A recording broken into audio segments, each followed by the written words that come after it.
Хәзер машина йөртү таныклыгын QR-код рәвешендә саклау мөмкинлеге бар. Аларны тикшерү өчен автоинспекторларга дәүләт хезмәте.авто мобиль кушымтасын кулланып күрсәтергә мөмкин. Электрон машина йөртү таныклыгы һәм транспорт чарасын теркәү турындагы таныклык QR-кодта формалаштырыла. Инспектор аны махсус җайланма ярдәмендә тикшерә ала.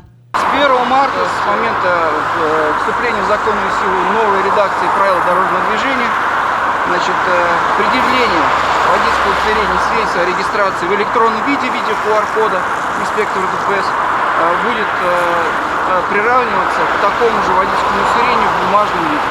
То есть до 1 марта мы предъявляем инспекторам ДПС QR-код свидетельства о регистрации водительского удостоверения, но подразумевается наличие также и бумажного носителя. Хәзерге вакытта сервис сынау режимында эшли, шуңа күрә дәүләт автоинспекциясе хезмәткәре документларны таләп итәргә хокуклы. Юл хәрәкәте кагыйдәләренә төзәтмәләр кабул ителгәнче, машина йөртүчеләр пластик документны үзләре белән алырга тиеш.